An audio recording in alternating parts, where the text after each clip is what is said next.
Welcome back to the ZERT Coffee and Chaos podcast, a show where we talk about anything and everything relating to what it means to be a survivalist and a prepared individual in today's society. I'm your host, Chris Bartagone.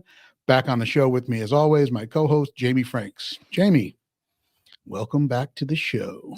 Thank you. Good to be here as always, and I'm still counting down to see Hans Gruber fall off of Nakatomi. 11 Here more it days. Is. Well, folks, this is going to be an audio and video show. We are dealing with some technical difficulties here in the studio, but which is why we are back in a seated position.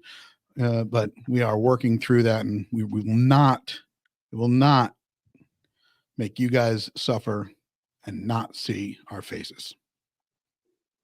So, because frankly, Jamie Franks, there's some good faces to look at. So we wanted to give you that. I didn't know where you were going with that. Okay. Exactly. I'm pleasantly surprised. Exactly. So you know what? That's it. That's it. And last week's episode obviously had a lot to do with show and tell. So it was important, and I'm glad that we were able to do that. This one's is not as showy, but more telly, if you will. But we want to keep the YouTube channel going. And so if you are listening to this on Apple Podcast or Spotify, please do us a favor and head over to the YouTube channel and like and subscribe to the channel, and then ring that bell or hit that bell so you get the ring notification when we post a new video.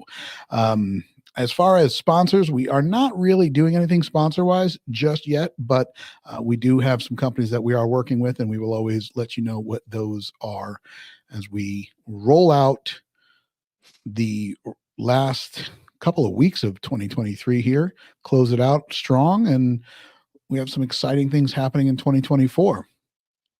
If we don't leave the world behind. And who knows? Today's episode, we were going in a different direction, and then yesterday, I had received a second phone call about the movie referenced right there with that little "Leave the World Behind."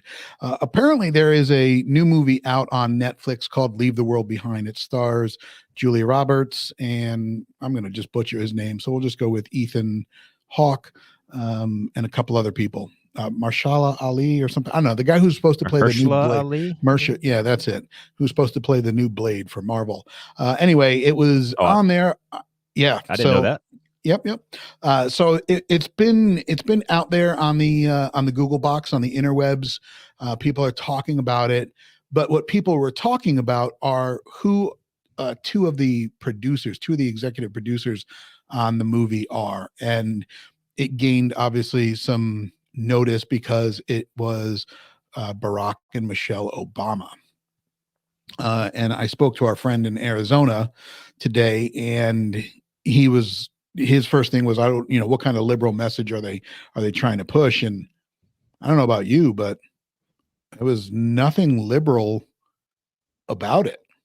No, if you watch it as a cautionary tale with all the things that we're going to talk about, it really, to my mind, sends a very conservative message that you need to be more prepared than you probably are, especially just regular Joe and Jane American. First of all, I really liked the movie. I really, really enjoyed the ending. And as far as that goes, because it is a new movie and people's holiday vacations and stuff are coming up. So, for two reasons, I pretty much stopped taking notes at about the 40-minute mark. Because I think the movie's about 2 hours and 15 minutes long, or 2 hours, 20 minutes long, something like that. Yeah. I stopped taking notes about 40 minutes in, number one, because I didn't want to spoil anything. And because it is a new movie, and number two, I wrote down so much stuff in the first 40 minutes that we could probably talk more than our hour show here about it. There's so many good takeaways, and like I told you yesterday when we were talking about it offline, I'm a big horror movie junkie, and one of my favorite horror movies is the original Blair Witch Project, and I thought there were two genius things about that movie. number one, they don't ever show you the witch. They don't ever show you the villain. They don't ever show you the ghoul, because Right. by the end, whatever you have made up in your own mind is way scarier than whatever costume they could have put together for the movie. But number two, in the movie, it's about these college kids that are going off into the woods to make this little documentary, and they're city kids, they're college kids. They are preparing for a little camp out that they don't think will amount to very much more than camping out in your backyard. So they don't really take it seriously, and that's fine. But they're not really prepared. They don't really have very much outdoors experience, it seems. And so one of the other genius things that I always thought about Blair Witch Project is when things start going south and bad things start happening, and these three young people become under a great amount of stress and fear and everything else, the decisions that the characters make in the movie, the decisions they make and the reactions they have to what's going on, I've always felt were very, very, very authentic. I think real people, most real regular people under those same circumstances would react very, very similarly, and probably make those exact same types of decisions. And I felt this way about Leave the World Behind. I think most regular people most of the time walk around with their heads in their sand, or their heads in their phone, or their heads up their ass. And just in the first half hour of the movie, there's so many big takeaways that I think our listeners can benefit from, if it's things they haven't thought about or know already. Yeah. So let me just kind of take a couple of steps back.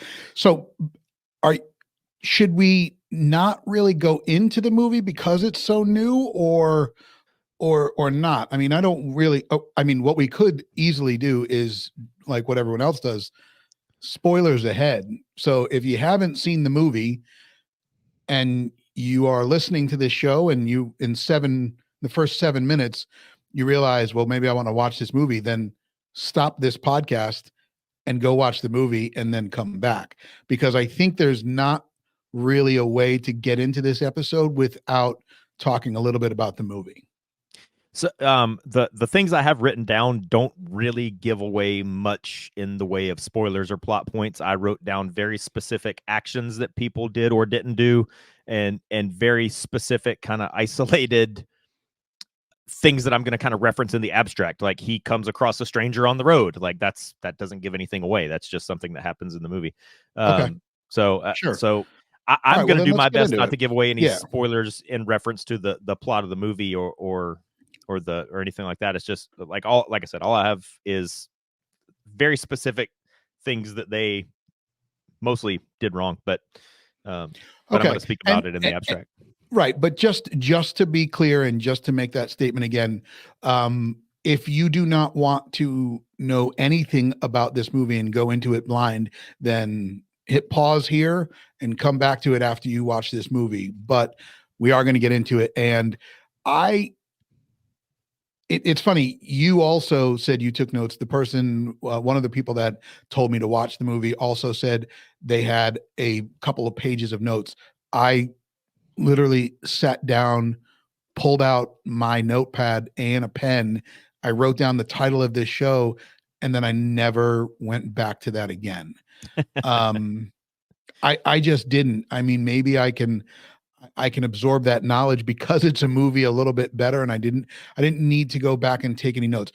It wasn't until the end of the movie that I was like, huh, okay. And then I actually later that night was scrolling and saw some references to this, but there was Tucker Carlson was on Theo Vaughn's podcast, and there was a little clip, and it was a perfect correlation to that movie. Um, and I don't know if they were talking about that movie in it, but it was pretty awesome. So I did not take any notes, but I definitely there are some things that I noticed based off of our conversation, because you were watching it before I was, based off of that. And you said, there was some things that you were like, okay. And then I noticed some of those things, specifically, like, okay, that didn't seem to be that big of a a factor to these people where they decided to change what they were doing based off of what they had just seen. And obviously it was, the situation at the beach. And I was just like, that probably would have altered my next couple of things. But yeah, let's get into it. So, and like and me personally, like I don't want to. Nothing I wrote down gets into like, oh well, that would never happen. The way that that thing at the beach, the way that happened, that would be totally different. This would happen and that. Like, I didn't really want to get into like authenticity of like details like that. Like I said, everything that I wrote down was in the first 30 to 40 minutes of the movie, and everything has to do with the people's behavior. And so many of these things, I even jokingly said to you, and when we were talking yesterday, it almost seems like the writers of this movie must be fans of this podcast, because several of the things that these people do relate directly to things that we have talked about at length on this podcast. Like, yeah. so. Okay. Well, then let's get into it. Let's start with let's start at the beginning. So, I don't really know how to start at the beginning without giving a little bit of, go ahead. You give me where you want to go with this, because. So the movie starts. It's a couple. It's a man and a wife and a son and a daughter. Standard American family of four, and they just kind of decide on a whim that they are going to get out of the city. I don't know if is it New York City? Yeah, it is definitely New York City, because Okay. they do reference Long Island, and a couple of those shots you do see them looking across the Sound. So they just kind of decide on a whim to get out of the city, just because the stress of work and the stress of life. They just want to get away and have a kind of spur of the moment little vacation getaway out to the countryside. It's never, I don't think it's ever really made clear where they go, but they rent this vacation house that's well away from the city, well away from any town. It is near a beach, but they have a pool, and it's like a wooded area. So it definitely does seem like someplace in New England, but they purposely selected like a little isolated rental house as a little vacation getaway. And so yes, and at one point though, they do, the son's girlfriend drops a pin, and they do identify a location, and they said it's an hour away. So I believe it is inferred that it is Long Island. Okay. I didn't catch that part. So yeah. Maybe I was making notes. Okay. So they go and the first few minutes of the movie are just kind of setting the scene.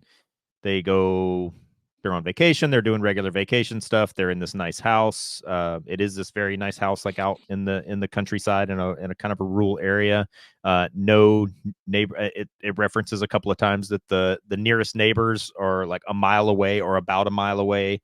Or I'm going to go to this neighbor's house, and it's a couple of miles up the road. So it is pretty isolated. So they go to the beach, and everything is still normal as far as we know. And well, hold on. Let's. Okay. I do want to back that up. Before they get to the beach, there's a couple of things that, they went to go turn on it was the Wi-Fi. And she did mention something about a very secure form of Wi-Fi. Right. But I think they didn't have access to the Wi-Fi. They were, because the daughter was trying to watch the show, and she could not connect to the internet. Okay. But they were watching a game before the beach. Yeah. So the TV was working. Yes. But the internet, I don't believe so. But go ahead. So then they do decide to go to the beach. Yeah. So and one of the first things that happens, this isn't really a spoiler, but like I said, this is probably in the first 15 minutes of the movie. They go to the beach, and they're doing what people do at the beach. They're kind of checked out. They're reading books. They're looking at their phone. They're playing in the water, whatever. The daughter notices a big, massive, like cargo tanker ship, like not a small ship, not a fishing boat, not, and it seems to be getting closer and closer and closer. and she says something about it, and she brings it to the parents' attention, and this is one of the first things that goes into what I'm talking about of a normal person's reaction. They're like, I'm sure it's gonna stop. I'm sure it's gonna be fine. I'm sure it's that thing where people go so far out of their way to ignore their good sense, and this is something I've talked about many times in many different contexts. If you're walking down the street and you see a suspicious person, something in the back of your mind is telling you you need to cross the street and you need to get away from this person, but then you like talk yourself out of it and go, oh well, I don't want that guy to think I'm a racist, so I'm just gonna you continue to put yourself in danger because you think you're gonna look silly, or you think you're gonna look wrong, or you think, I don't know what these people were thinking, but yes, this ship is getting closer and closer and closer and closer, and ends up running aground like literally like feet in front of them. And this is a Right. massive, massive, massive cargo ship that's on par with the size of an aircraft carrier. But their first reaction was, no, I'm sure it's going to be fine. I'm sure it's going to stop. Oh, it's, Well, and when, and just to kind of set that tone, like when they were first looking at it, it was heading straight towards them, was not running, right. parallel to the beach. It was nose for the beach. And it might have been, 5, 6, 700 yards out.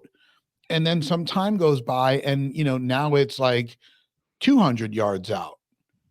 And then they look again, and it is, I don't know, 100 yards out or less, but it's closing. And in that, to me, that whole thing is okay, 500 yards out, whatever. Oh yeah, we'll notice it. But then as it's moving closer, again, there's no kind of alarm that goes off. There's nothing that triggers in the father, like, or the mother, who seems to be a little bit more dialed in on things.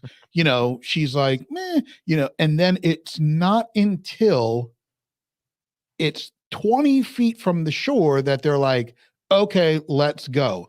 So going back to what we have talked about so many times, if you're waiting until it's too late, I mean, Then it's too late.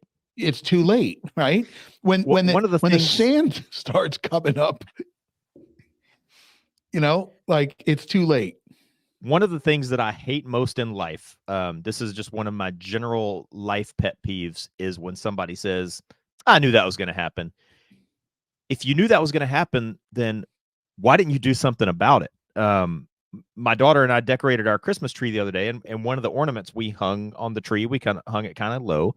And my dog is a blue heeler, Australian cattle dog. And she wags her tail a lot, and she knocked the ornament off the tree and broke the ornament. And then my daughter was like, I knew that was going to happen. Well, then if that's true, and if you foresaw this in some way, and you saw this through your mind's eye, this situation unfolding, then why didn't you do something about it? Why did you wait until it got to the point where the dog's tail broke the ornament, and now, I knew that was going to happen, And so when you see a big, massive Group 3 super tanker headed directly for you, like, maybe you want to do something about it before it gets to the, I knew that was Right. going to happen. Yeah. Yeah. So they got to that point of, I know when it's going to happen, and then they all on the beach decide to run and scream in, a less than orderly fashion. Okay. And Yeah. then, everyone is leaving the beach in single file, and they're being escorted out there by the authorities. A question gets raised. And I noticed this. They ask a question to the authorities, and they're like, "Well, I don't know. Just keep it moving, keep it moving." It was, I mean, okay, like no information being given. I know that we've talked about that in the past. Yep. When the lack of information starts being evident, you should start to question more.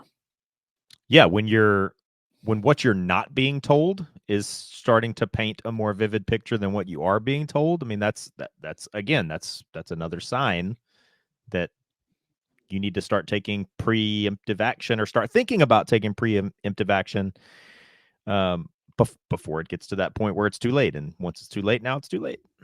Right. So the next thing I jumped to, so some more things happen. And again, I don't even think this is unrealistic. They just go back to their house and they were like, well, that was weird. Well, we're gonna just go back to our vacation. And it doesn't really seem to bother them that often. They kind of have the mentality that that's somebody else's problem. We didn't get hurt. We didn't get killed. So everything's fine.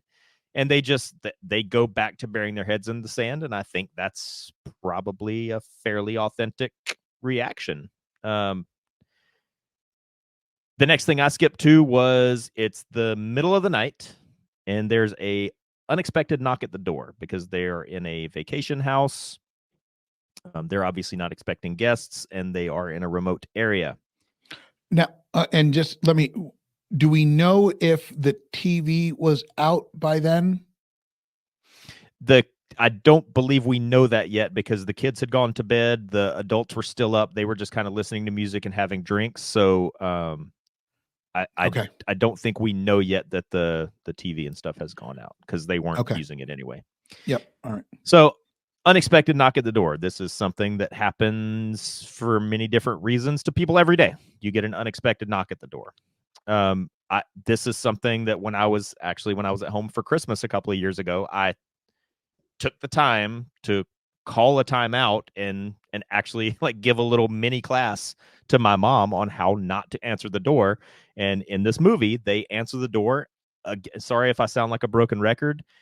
They open the door, I think, like most people do that don't know any better. That kind of the underlying theme here is so many people, I think, go through life just thinking nothing is ever going to happen. Nothing bad is ever going to happen. So but let me put you on pause. I want to set a couple of details in there that I think are important.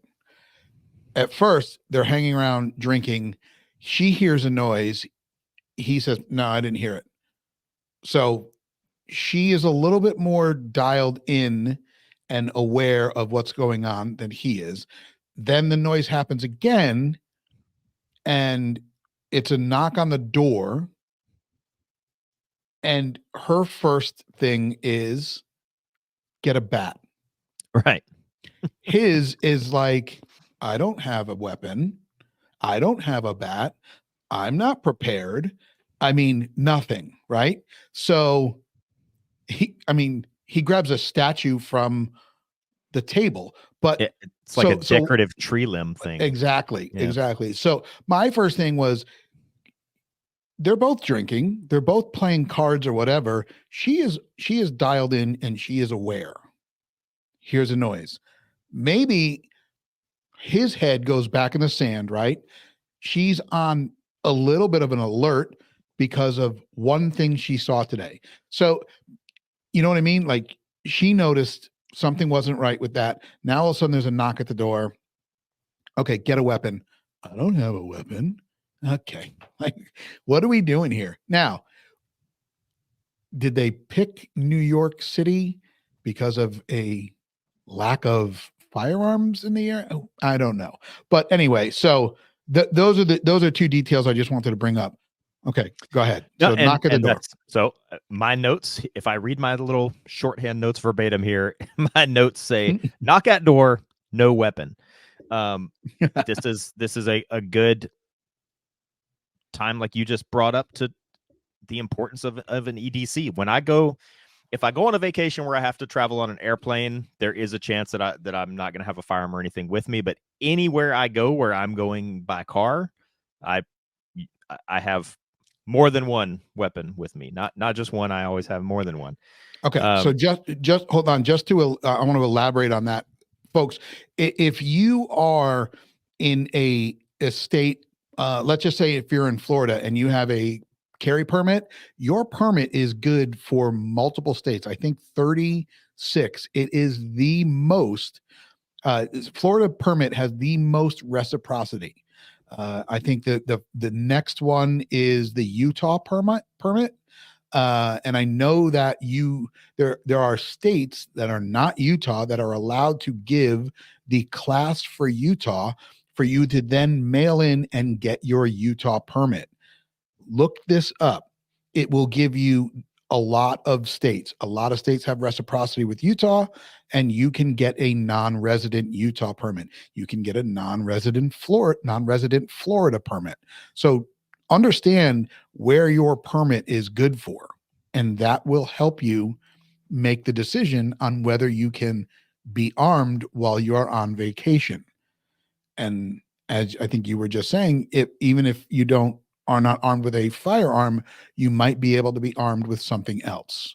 So Yeah. So, and like my pocket knife, obviously, I can't take it on an airplane. I said when I'm traveling by plane to somewhere, there is a chance that I don't carry a firearm with me.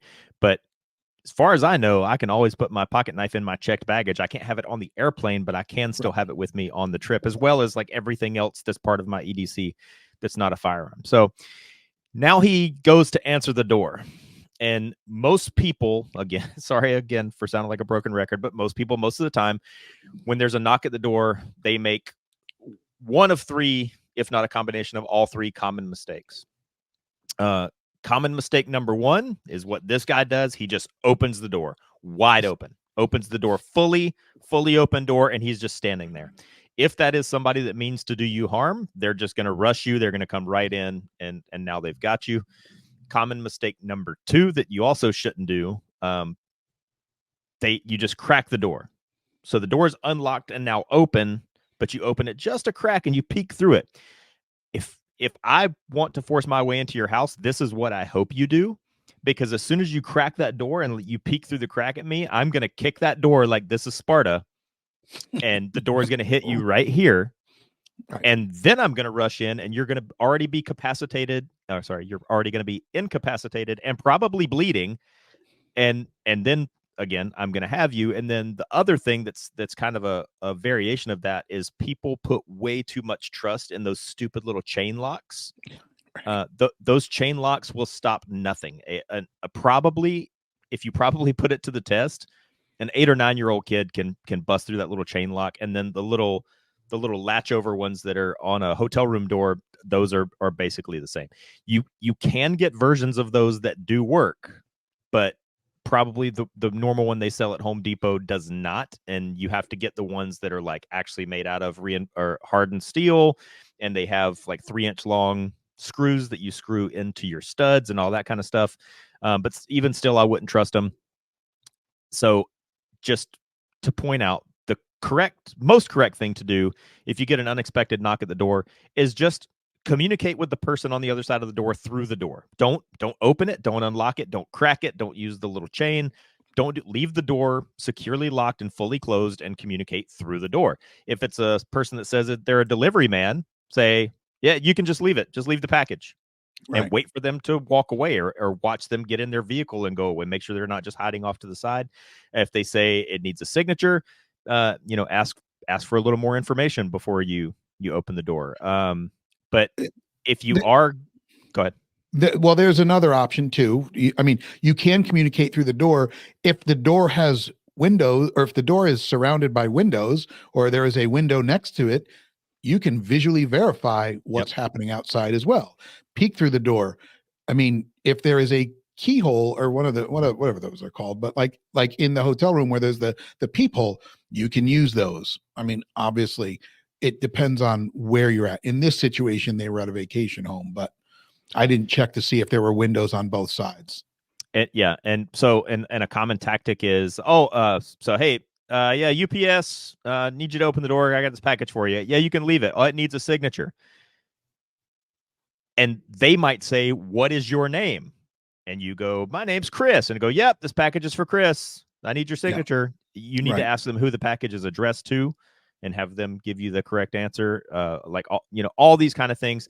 And also, this is where I gave my mom the little mini class, always stand to the side of the door. Don't stand straight behind the door, again, because unless you have, like I have, specifically reinforced my door where it cannot be kicked in,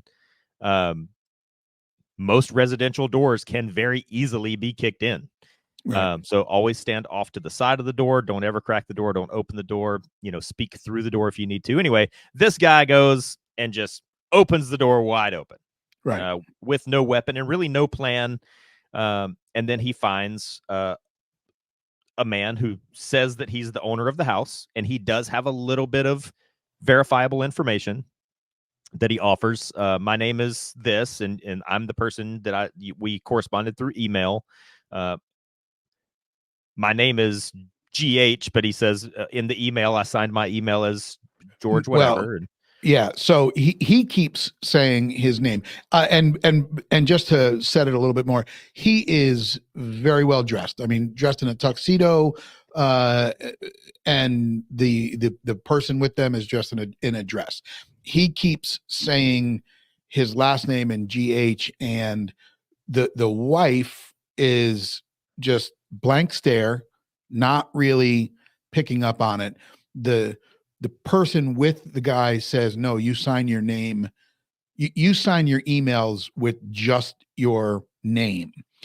And so, right there, it's just like, okay, awkward. So yeah, it is a little awkward. He says he's the owner of the house. He says that there is a blackout in the city. So they were not able to get to their home. And so they decided, with a blackout and the potential of there being chaos in the city, they thought it was the smarter thing to do to come to this house that they are the owners of and see if they could stay for the night. And I'm not going to go much more into the details of what he says, but like you said, he's dressed very nice. He speaks very well. They came up in a very nice car. They're not aggressive at all. They're saying all the right things. And so, like, obviously when you're watching the movie, you might be telling yourself like, oh, I wouldn't trust him or I don't believe him. But that kind of led me to question, like, what if I was somewhere and really legitimately did need help, and I am really telling you the truth of this is my situation. This is why I showed up at your door in the middle of the night. That little scene made me wonder, like, how would I come across to a stranger Sure. that I showed up and so, and just to kind of, I'm going to take a couple of steps forward. Mm-hmm. Again, when the guy says, can we come in? And the husband immediately says, sure, come on in. And they walk into the house and they sit there having a conversation. And I don't know when I don't know if the wife and the husband talk after or before or whatnot, but at some point, again, the wife is the one who noticed. She's like, I didn't hear their car roll up. And in the scene, when he opens the door, they're standing there, and the only vehicle that is seen is the family's vehicle. Yeah. So again, no vehicle. But what happens when they go inside is when things get obviously a little bit more kind of like, wait, what? So, well, so go ahead. And there's a lot of things that are, maybe they're true, but it's things that would raise a little bit of a red flag in my head. Like, they're like, oh, well, in my notes here, I wrote down her far too aggressive, him far too trusting. So there is a middle ground. The wife, Julia Roberts' character, Ethan Hawke's wife, she to me is being like way too aggressive. Like she doesn't believe anything they're saying. She doesn't trust them at all. The good thing she does do is ask them for ID, which he convenient. Oh, I left my wallet in my coat. I left my coat at the coat check. I don't have it. Right. But does she do that at the right time? No, not at all. Now, a couple other things to point out about her, which I think sets her tone beautifully, is in the opening scene, after she is sitting here talking about, she's staring out the window and it's this great moment. And then it like focuses, it's like a close up, and she turns to it, and everything beautiful that she just said gets wiped out with, but then I realized I fucking hate people. You don't realize that it sets the tone going forward. Now, the other thing that we completely glossed over and I think it was before the beach is when she goes to the market. Yeah. When she goes to the market, she's loading groceries in her SUV, and she looks over, and there is a grizzly looking dude loading cases of water. He's got a bunch of things. I think there was maybe some like buckets of food, canned goods. He's Canned loading a food, yeah. bunch of stuff in his truck. In his truck, they exchange a glance. He kind of just was like, whatever, and then that scene is kind of over. Except the fact that it's Kevin Bacon, and you're like, well, you know, he's not just going to be a throwaway cameo. So again, going forward, opens the door, lets them in, they get back inside, and then here we are. And I think this is when they identify that there's no internet. At some point, it was a blue screen. Remember, because the Yeah. husband says at one point, he says, well, it's snow this morning, but last night it was a blue screen. Yeah. Well, so we're this scene is actually a really important scene, so we're kind of going a little bit back and forth on it. So going back to her being like way too, in my opinion, overly aggressive, and the husband being way too just trusting and agreeable. There's a couple of other things that happen in this scene that you need to think about. Number one, like I said, it led me to ponder,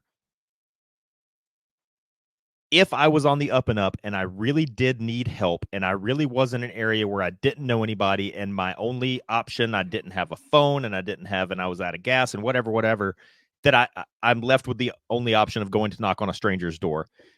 How am I going to come across? How am I going to appear? How am I going to try to earn their trust? Because I legitimately do need help. And so the thing is, yes, there are people out there that mean to do you harm, and you need to take cautions and protections against that.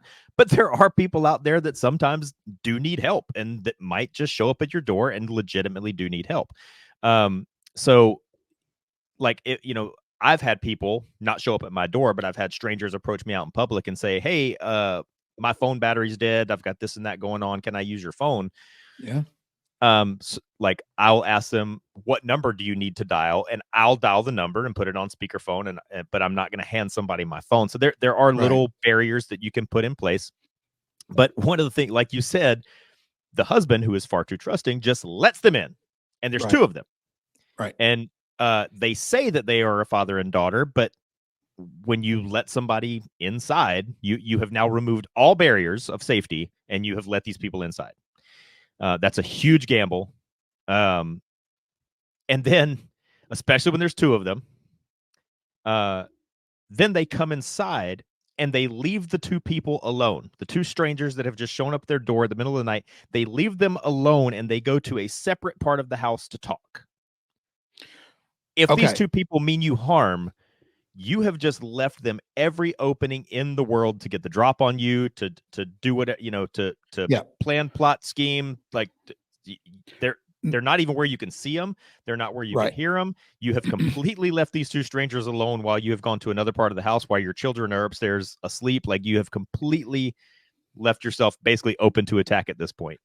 Okay. And so I as you were talking about this, and you just said, if you were out there and you were trying to get help and you were going to do this, I mean, there's a whole nother way to look at this. And that is, okay, let's say that is the situation and you are the one that needs help, and you go knock on a total random door. You need to really take into consideration, what door are you knocking on? Like, if you knock on the Pruitt's door in Texas, and that's the home of Leatherface, like, okay, what did you just walk yourself into? Here's the other thing. If somebody isn't cautious and they just let you right in, is there a reason why they want you to just come in because now they have the upper hand? So it goes both ways. Don't just think, okay, I'm going to randomly, and I guess I never even looked at it from that side until right now. sure, they owned the house, and maybe that's why they were confident enough to say, okay, no problem. They open the door and now we can get in. But I think at this point, they have identified, and again, it is because remember, they said they couldn't find any, they were able to find a little bit of information when they, because I think it was either on the radio or the phones, they talked about how there were a couple of these tankers going Yep. ashore. Yes. So, Yeah. so right, so they have identified that there are multiple issues, and then at some point in between them hearing that to when these other people get there, they lose communication.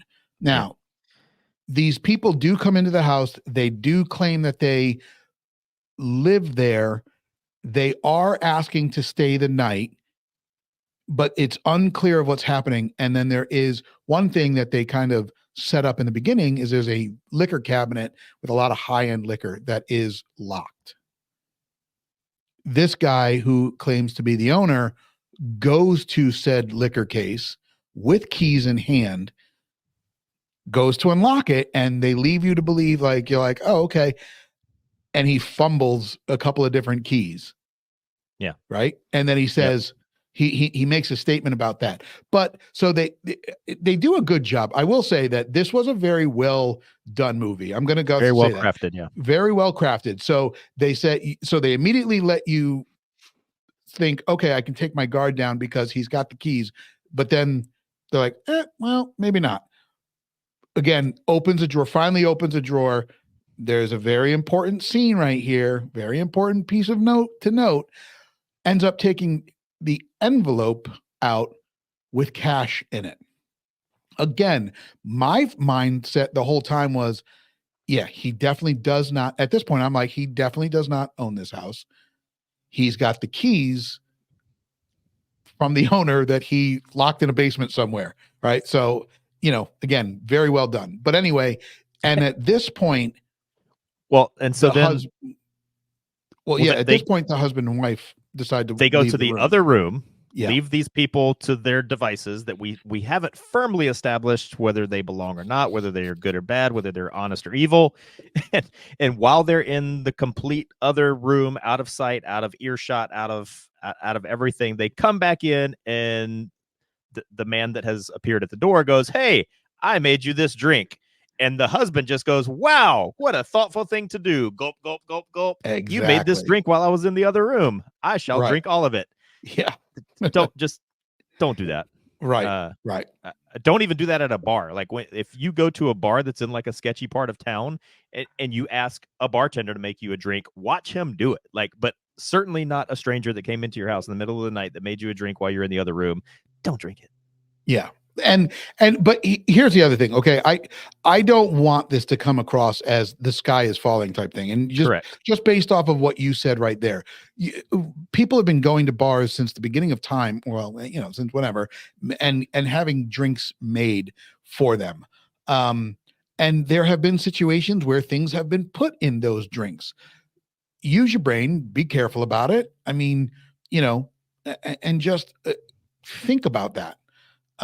So there's things that you can do. If you're a single lady, like if somebody comes up and taps you on the shoulder, just put your hand over your drink when you turn around to speak to this person. But because person taps you on the shoulder on this side, guy on this side is putting something in your drink. But anyway, again, it's these types of things that I wrote down that are actually fairly common in life, that these common mistakes that people do. So now they're still trying to vet this guy's story as much as they can because they want to trust him. So now is when they try to turn the TV on to try to check. Well, if there's a blackout in New York City, surely it's on the news. So they go to turn on the TV, and they find out that it is emergency broadcast system. And it says that all broadcasting on all channels has been taken off. Right. And stay tuned for more information. And they flip to every channel, and every single channel is emergency broadcast system, and all broadcasting has been halted. They try their phone, they try to connect to the internet again. They try they've got nothing. So Chris and I did a whole long, that may have been one of our first two-parters, I can't remember, but we've done a whole episode about it's important to have an emergency plan, but it's also important to pre-identify triggers Right. to know when it's time to put your emergency plan into action. And Right. I've told the story. I'll just recap very quickly. I was at work one day and I just happened to look at my phone and I noticed that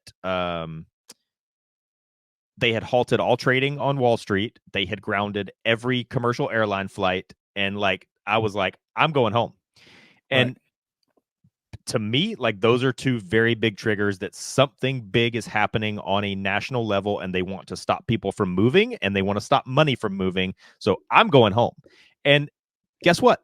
Nothing happened. It ended up Right. being some kind of computer glitch that impacted, the FAA and the FTC, Federal Trade Commission.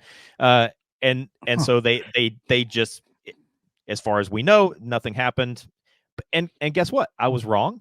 Fine. I went back to work the next day. No harm, no foul. I would rather do that 100 times and eventually, and err on the side of caution than to I, ignore those kinds of things. But at this point, for me, in these people's situation, hold on though. triggers are going off. Yep. Right. Let me jump in there. This is the part of the lesson where you pull out the highlighter and you highlight the thing that the professor just said, right? The situation that triggered your plan to start was a computer glitch. There's some foreshadowing in that right there. I mean, we are a society that is connected right now. And the connection that we all have it's your phone, it's your internet, and that's how you find things out, right? I was thinking about that this morning as we were going to be rolling into this. Once that goes, I think that's one of the main triggers that you said. It was internet, right? So you were still able to find out information that they halted the trading. And if it comes, it's going to come in the form of the internet going down first. You can mark that like stone, mark that in stone, etch that in stone. If this goes sideways, the internet will be the first thing. And that requires you to step outside of your own, I don't know, for lack of a better term, narcissism or selfishness or whatever, where if they've grounded all like domestic airline flights, the selfish person is going to go, crap, now I'm going to miss my plane. And what am I going to do? But you need to step back and go, what is the bigger implication there? And it's like I said, it's not that they're canceling Jamie Franks' flight and they're trying to inconvenience me and mess up my vacation. They're trying to stop people from moving. Right. If they turn off the phone and the internet, they're trying to stop people from communicating. Whoever you think they is, right? They don't want you to be able to communicate. They don't want you to be able to move. They don't want you to be able to transfer money or transfer stocks. So when things like this happen, you kind of need to step back from yourself and ask, yes, I'm inconvenienced, but what's the overall goal of this thing that just happened? And so to me, that day I didn't throw on my backpack and head for the mountains, but I was ready to if a couple of more things continued along that direction. So right. For these people, they should have been to me at this point, you need to start putting some sort of plan into action. You need to start identifying, what supplies you have, what do you have, what holes do you have, are we going to go, are we going to stay? And then to me, I wrote down that they kind of are now in a forced bug in situation. So again, this is a previous episode of this very podcast where we have talked about bugging in versus bugging out. What would cause you to choose one over the other, and what are the circumstances that that surround that? To me, this is a forced bug in situation, and they don't necessarily have all the supplies and things that they need, but they just happen to luck out and they are in a good location. So like this is the kind of location where if somebody was going to bug out, this is where they would bug out to. These people had the fortunate circumstance to just completely by chance be in a good bug out location. So they're now, in my mind, if I was in this situation, now the decision has been made for me. I'm now going to bug in, but this isn't my house. So now I'm going to start to take stock of what I have available. Okay. Got it. So, and then, so the next thing that they do that I have here on my notes that I think it again is probably pretty authentic. We all just go to bed. Let's just go to bed in the morning. Like I said to you about Shaun of the Dead, like, we're just going to go to the Winchester and have a couple of pints and let this whole thing blow over. We're just all going to go to bed. Right. And what does the husband say? Oh, things look different in the light of day, or something to that effect. So absolutely no thought. Even the wife that seems to be super on guard and super distrustful and hesitant to trust these people that are now going to sleep in your house overnight downstairs. There's no talk of, you go to sleep and I'll stand guard. Let's put a surveillance plan into action. Let's, like, while they're in the bathroom, I'm going to turn my iPhone on record and accidentally leave it in their room. Let's see what they discuss. Let's get the kids into our room. Right. Nothing. Yeah. Nothing. We're all just going to go to sleep and close our eyes and have no guard, no surveillance, and again, at this point, these people's identity is still not certain. Number one, and even going back to the point that I was trying to make, okay, the owner of the house, he knew that it was his house, so he was okay coming into it. But again, he really didn't know the people that he Airbnb to. So go back to my scenario. Okay, great. I Airbnb my place to somebody. I have to go back there and stay there, but I don't know if it's Jeffrey Dahmer's cousin. And you know what I mean? Like, so you're right. There was no, I'm going to stand watch while the rest of the people sleep. Like you said, bring the kids into our room. We're going to sleep in shifts. I'm going to keep watch. And also, like, let's just say that it's Mr. and Mrs. Rogers that showed up at your door. You still need to keep watch for what's going on outside the house if all these things are true. And especially if I flip on the TV and every single channel is the emergency broadcast system where they're telling me that all radio and television broadcasts have been silenced. Like, might want to keep watch anyway. Right. Exactly. So then the next thing is, it is the morning, the next morning, and they're still trying to pretend like there's all kinds of writing all over the walls, and they're still just trying to pretend that everything is fine. Like, maybe in the 6 or 7 hours that we were asleep, maybe everything is fine now. And so they let the kids go out and play. They let the kids go out and wander in the woods. Go ahead. Yep. But the final scene as they go to bed is the emergency broadcast system screen turns to the map of the United States, and there is a voiceover, and they do explain what's happening.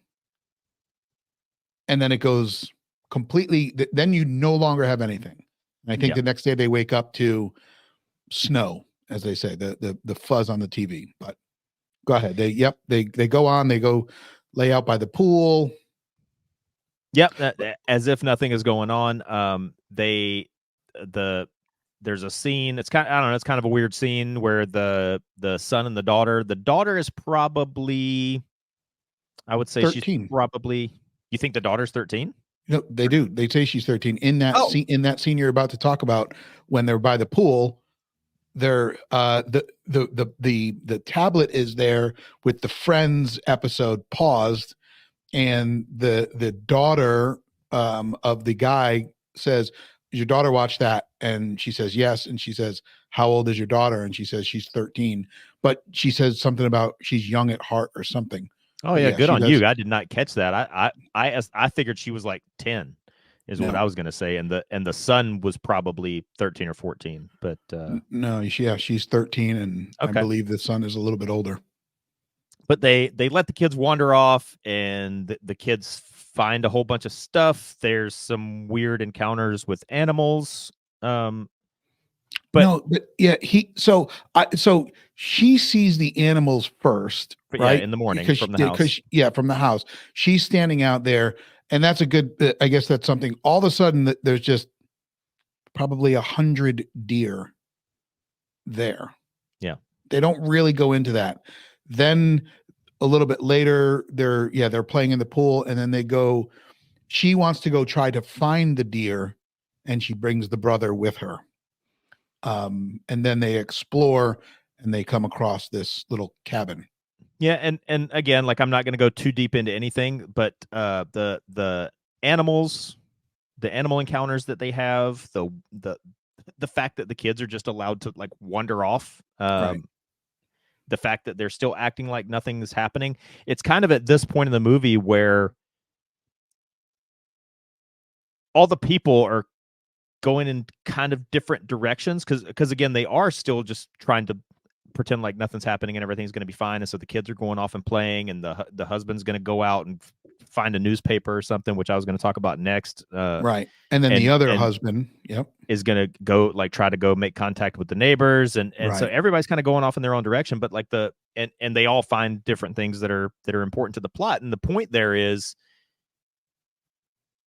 each of them discovers different things. And I've actually, this is very realistic because I've ran into this in the military more times than I can count, and it's very frustrating.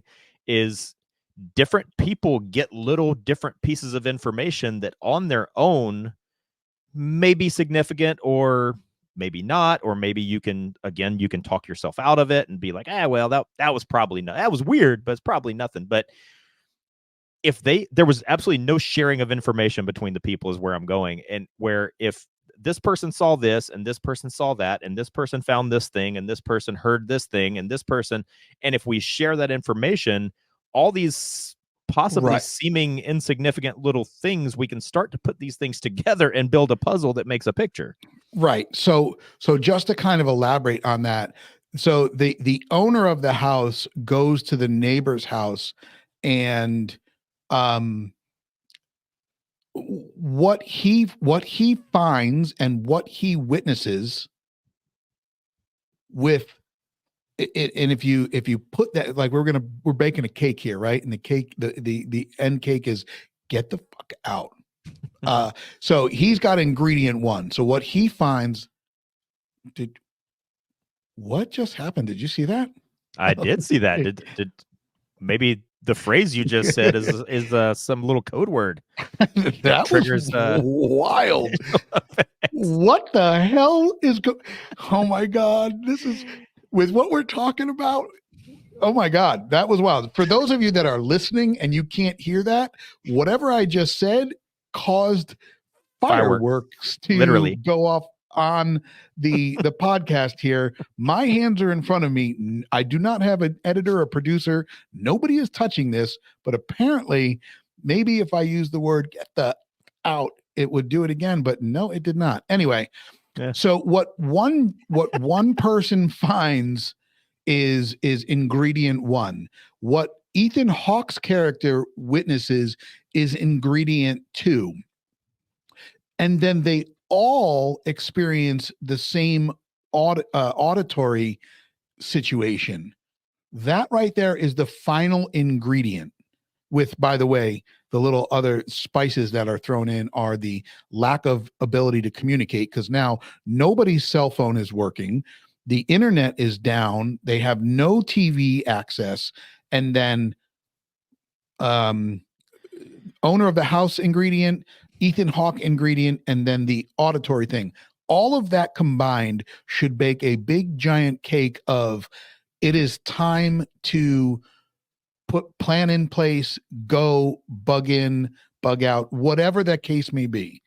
Right? I mean, yeah, we need to start doing something, and we need to start getting organized, and we need to stop pretending that everything's just going to be fine. So yeah, at this point, had they shared information, like you just said, you could bake a pretty good cake out of that that's going to start to look like something. And, right. when The Walking Dead first started, like the first couple of seasons of The Walking Dead, like I was the Walking Dead super fan #1, and my favorite character was always Shane. And I even said this back then, and it's the reason I loved Shane so much was because in the first couple of seasons, he was the only character that fully realized and understood that normal life is over. Right. We are not coming back. This is Right. like everybody else was trying to get back to normal. Shane was the only one that fully embraced the correct assumption that Right. the world as we know it is over. This is the deal now, and these are the new rules that we have to play by. And so that's why I always like Shane. But that, like, these people are still in that mindset where if we just wait 15 more minutes, everything's going to be fine. And then 15 minutes goes by, and well, if we just wait 15 more minutes, everything's going to be fine. Like at this point, we need to start doing something. So Right. go ahead. And so just to kind of, and then we'll carry on. If you have created a survival plan, and we're not saying trigger one happens, you head to the hills, but if you have enough of those pieces that are lining up, it's safe to it could be safe to assume that the rest are going to fall into place. So maybe the initial thing on the beach wasn't enough, but if they paid attention to what was happening around them, right, not worrying about the other things, but if they paid attention to, okay, there's reports of multiple tankers beaching themselves, if you will, right, and then Yeah. there's other things happening. I don't know if they would have improved their situation, because they who knows how far advanced it had already gotten. But at this point, they have all the information that they need. Yeah, I mean, they still don't know what's happening, but I think your point is they have enough red flags to know that like this is something serious that we cannot continue to ignore. Yeah. Right. So you mentioned that the gentleman that showed up in the middle of the night that claims he's the homeowner, he decides to go to the neighbor.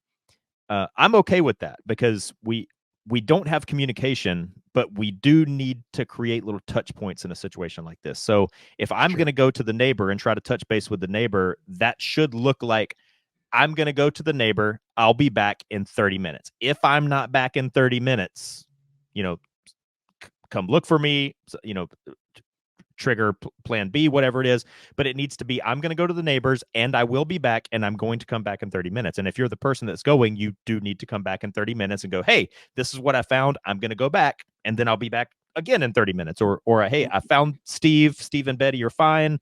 We're, Right. whatever. But you do need to create little touch points. But Ethan Hawke's character is just like, yeah, I'm going to go into town. I'm going to ask around. I'm going to buy a newspaper. I'm going to see what everybody else is saying, with absolutely no plan at all. Way too Right. far out of communication. He took their car. So Right. now he's removed part of their transportation ability from the rest of the group. That's just not a not having a plan is a bad plan. There needs to be a very specific, I'm going to go to this place. It's going to take me this long. I'm going to look for A, B, and C, and then I'm going to come back. But in a situation like this, it's not a good idea. Number one, it's probably not a good idea to go towards a town or a city. If I was fortunate enough to be outside of the city or town already, I'm probably going to stay that way. I may do kind of what they do in my favorite movie of all time, Red Dawn, is kind of scout up to the outskirts and sniff around, see how it looks, see how it smells, and then make another decision. But make a series of small decisions, and with a series of checkpoints or touch points built in.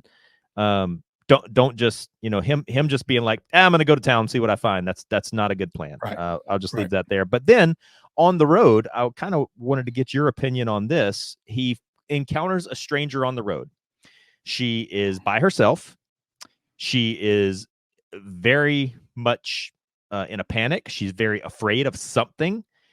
and she doesn't speak English and he doesn't speak Spanish, and she wants to get into the vehicle. She's obviously, even if you don't speak the same language, she's obviously begging for help. She wants to get into the vehicle. There's so that's an Well, so interesting situation, and I wondered what you would do in that situation. right. So the first thing I noticed is, and again, this was after the one animal situation. The other thing I noticed as he's just driving down the road, there was a random horse Yeah. outside of the fenced area on the side of the road, just grazing.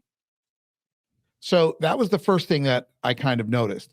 The second was obviously the female who was just on the side of the road. There was no vehicle. Right. I don't There's know if no she was context. right, no context at all. I don't know if she was trying to get in the vehicle, because at one point he did roll down the window all the way where anybody could reach in, open that door, and then you are vulnerable. But he rolls the window down all the way to have a full-on conversation with a frantic lady who is speaking nothing but Spanish. He does not understand her, and he does not know how to communicate. I will say that I was very, very happy that he didn't just, open the door for her, throw the car in park, and just follow her. But what would I do? Would I stop? Well, I mean, sure, stop, not roll the window down all the way. He was obviously, he was on the driver's side, she was on the passenger side. There was no kind of advancement from her, which obviously leads me to believe that she was just panicked and just scared. Didn't really fit in that area based off of everything I knew at that point. I was like, Oh, you racist. no, not really. Just kind of, I'm kidding, by the way. you know, again, it just didn't really seem to fit. Um, so that's kind of my take on it. Before we continue on, um, I'm wondering if we turn this into a part two. And That's your call. I have 3 more things in my notes, and sure, because okay, then let's just keep going. And yeah, that's fine. So that was my takeaway on that. Obviously, there was no continued um, interaction at one point. I mean, he rolled up the window, buried his head back in the sand, and moved on with his failed attempt at a plan. And by the way, this was, I believe, yeah. So he's driving in one direction, passes the horse, stops because he doesn't know where he is, can't get any connectivity to GPS, turns around and goes the other way. So back the direction he was coming, and that's when he encounters the individual on the side of the road. Yep. Rolls up the window and then continues on to the next trigger that happens. Well, it's the next little breadcrumb that's Right. that you're given. But the lady on the road, I think this is one of the few good calls that this guy made. What would I do? I would stop. Once it was made clear that we don't speak the same language. She's obviously frantic.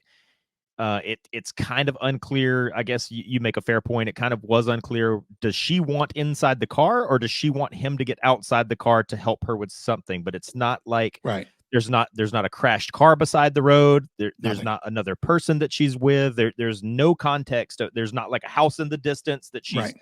pointing to. Like, there's nothing. She's in an isolated area by herself, very frantically trying to get this guy to stop. She needs some sort of help, but she's unable Right. to communicate exactly what kind of help she needs.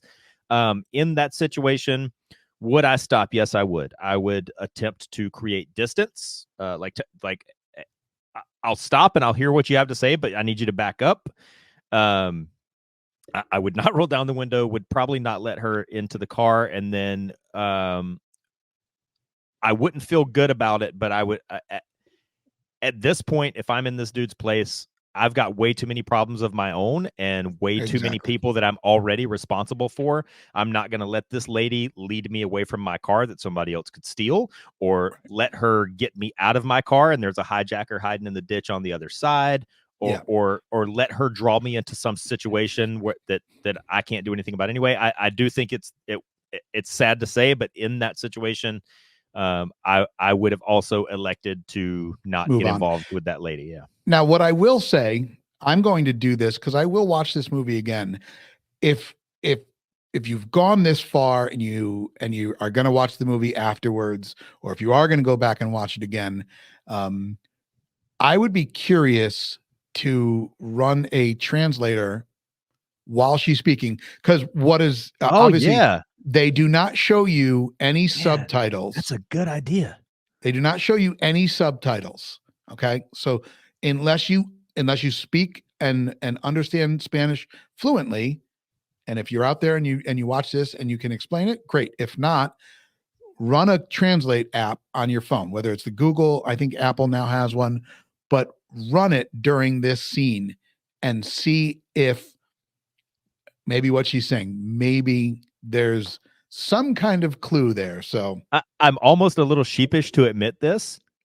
When I was watching this scene, I thought to myself, that's what he should do if the internet was working, but it if the wasn't. internet, right. Yeah. It did not occur to me at all for me to do it to the movie to find out what she was saying just for myself as the viewer. I want to do Yeah. that too. Yeah. Yeah. So just like I said, I have 3 more notes left. It's around this point in the movie that they do get like a short broadcast, and they find out that there has been some sort of cyber attack via a hacker. Wait, the viewer gets the broadcast. The Yeah, viewer does. He's out of his car right. when it comes over the radio. But just I'm certainly not a cybersecurity expert. That's not where my expertise lies. But it's just important to point out that like that seemed to be a band-aid or a stopgap or a hey, everybody stay calm. It's just a cyber attack. Everything's going to be fine. But at this point, it has become clearly evident that even if this was a cyber attack, or at least if that's what part of this is, we have still gone way off the rails, and that is not a satisfactory explanation to what's going on. So I just wanted to point out, like in a situation like that, you get a little piece of news, like I mean, I'm just gonna like don't trust it. Like that's Right. Yeah. that's Don't trust it. obvious to me. That's pretty obvious misinformation or disinformation. There's one other piece of information that I think we forgot to include here. There is a scene between the father, GH, and his daughter when they first get there, where they're having their own conversation. And the dialogue back and forth eludes you to believe that he knows a little bit about what is happening. Um, so so keep that in mind. Go ahead on with your next point, because Okay. I want So does your next point does your next point involve his character, what he witnessed while Ethan Hawke's was witnessing what he did? yeah, so I wasn't going to go into specifics again. I didn't really want to Okay. go too deep into specific plot points, but yeah. So, um, it's like I said a couple minutes ago. At this point in the movie, everybody has kind of gone their own direction. One guy says he's going to the neighbors. One guy says he's going to town. The kids go for a traipse out through the woods. The two, the wife and the daughter, the wife and the other man's daughter, kind of stay back at the house. And so everybody is finding different things. But anyway, the things that they all discover and all witness and everything, when they eventually do all make it back to the house, they finally start to decide to do a little bit of emergency prep. They start to, fill up the bathtubs with water and all that kind of stuff. And then there's a big swimming pool there. So I just wanted to, because this is a show where we share survival and prepper information. It's pretty widely agreed upon that pool water cannot really be made safe for drinking, like in scale. I mean, obviously, when you go swimming, you're going to get some water in your mouth, and you probably swallow some of it, and it's fine. Your body can process it. But if you actually try to use pool water as drinking water, you can't. I mean, it is chlorinated. Pools are either chlorine or salt, but they do also have other chemicals than that in them. It's not just chlorine and or just salt. There's other things that go into pool treatment. They can't be boiled out. They can't be filtered out with like a life straw or anything like that. You can use that pool water. That's a great pool of water to use for like washing your clothes, washing your body, like things like that. And then so you can use the pool water for that stuff, so you're not using up your fresh drinking water for those types of tasks. But generally speaking, pool water cannot be made safe to drink. So in the movie, if anybody didn't know that piece of information, it's like, well, why bother filling up the bathtubs with water when they have a big swimming pool in the backyard? Oh, And right. that is Okay. why you cannot drink pool water, and you can't Right. make pool water safe for drinking. But all in all, they do start at this point to make a little bit of emergency prep. But honestly, like in my opinion, it's better late than never. But they should have started doing that earlier. And then it's also around this time that we find out that one of the characters does have a gun.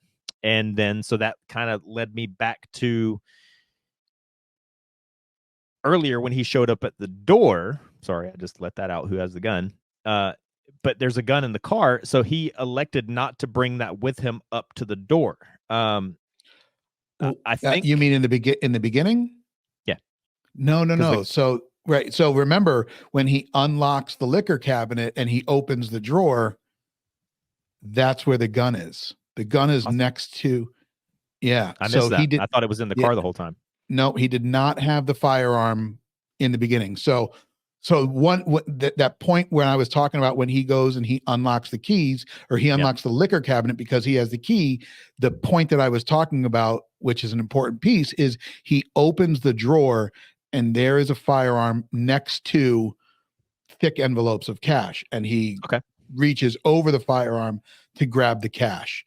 Well, that Yeah. So that doesn't change the point I was going to make. I was just going to say, if you do have a firearm, if you are a responsible citizen that perhaps would find yourself in some situation like this, or the situation where you have to go, like I was describing, where you legitimately, honestly need help and you have to go knock on somebody's door.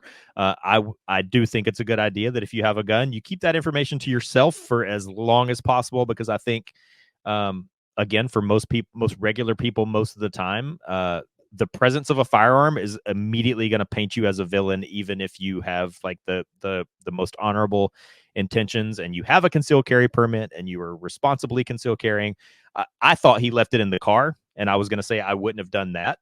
I would carry my weapon concealed, but I would definitely not make that known. I would not let anybody know that I have a gun unless something devolved to the point where I needed to use the gun. But yeah, if you're concealed carrying or if you have a gun in a situation like that, I definitely I would have it on me, but I definitely would keep it a secret. I think that was a good move because nobody ever knew he had the gun anyway. Right. Now, the takeaway there for me is, and you may be in a situation like this again. What we established here is they lived in the city, and then this was a vacation home. And so, again, it's New York City, gun-free zone. I mean, you have to have an act of God to get a permit to carry in New York City. Long Island is obviously not that. So Nassau County, there's the ability to own a firearm, but he had that firearm in his house. What the takeaway for me is a situation happened when he was in the city, and he decided to go from the city to Long Island, and he did not have something to bring with him. So he did not have a firearm. Yeah. He had to go travel to some place to get his firearm. Definitely do not recommend 10 out of 10. do not carry, do not keep your firearm that you may use to protect yourself and your loved ones in another location that you have to go get. I mean, I can tell you that when a friend of mine first got his firearm and they had kids in the house, he was going to keep the firearm in a safe at his father-in-law's and keep the ammo in his safe at his house. I'm like, what's the point? So, Right. and I know that probably stemmed past your other points, but No, no, let's keep it a fantastic going. point. Because I missed that little I missed that little part. I must have been looking away from the TV. But yeah, if you do have a firearm and you are concealed carrying, it's a very good idea to keep that information to yourself. Don't be the guy that's announcing to everybody that you have a gun every 10 seconds and referencing your gun every 10 seconds. That's information that's best kept to yourself, especially in a situation like this. The last note that I have on my paper here is just kind of in general up to this point in this movie. You said the of the main character's two children. You also picked up on a point that I missed, that the daughter is the younger of the two. She's 13, so the son is a little bit older than her. These kids don't know shit. Like, these two kids are like, several times throughout the movie, like, I'm surprised that parents weren't like wiping their asses for them, because these kids did not know how to do anything on their own. They needed their parents to do everything. Dad, fix the TV. Dad, Mom, I need you to make me this thing. Dad, like, the kids were completely dependent on their parents and showed absolutely no sign of independence or having any basic skills of anything at all. So just like, teach your kids how to do stuff, man. Like, teach your kids to be independent, teach your kids how to do stuff, teach your kids to do things for themselves. Like, these two, like, because in a situation like this, you kind of need all hands on deck, and you kind of need everybody to be competent of independent thought and action. And these two kids were definitely completely dependent on their parents for everything. So, and my takeaway from that was the daughter was definitely more aware than the son. With the animals type situation, like, she noticed that, she wanted to go investigate that. So, as we wrap up this, obviously this is probably one of our longest episodes, and I could probably go on for more. So I think what I want to do is next week, I want to come back and talk about it even more, the rest of the movie, because it's not until the end, when they're sitting in the car, the two husbands and the son, that you fully understand kind of what's happening, what's going on. And I'll say this, folks, if you haven't watched it and you decide to watch it, do not expect an end of the movie that you're like, okay, I they love the leave ending, it. by the I way. love exactly. I love the ending as well. But there is so much to unwrap and unpack with it, that I think next week we're gonna drill down even further into it, because I believe that there is a very powerful message here, with the way that the movie ends, especially based off of some of the things that we've seen over the last few years. And I think that it lends itself to be discussed a little bit more. What do you think about that? No, that's totally good with me. I didn't expect us to go an hour 20, but there is a lot of stuff to unpack here. And like I said at the top of the show, a lot of this directly relates to other things that we have specifically addressed in other episodes. And I just thought that was like really good. And to come back and do a part 2 on this, it gives anybody that's listening, that's interested, gives them time to watch the movie and get caught up. Right. So I want to make one thing. So there's I don't know if they're called chapters, they're called parts in the movie. And the first part 1 is the house.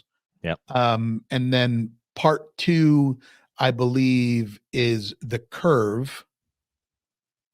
And I believe part 3 is the noise. And then I think part 5 or part 4 is The flood. I think it's titled the flood. Yeah, flood. And then 5 is the last one. Maybe.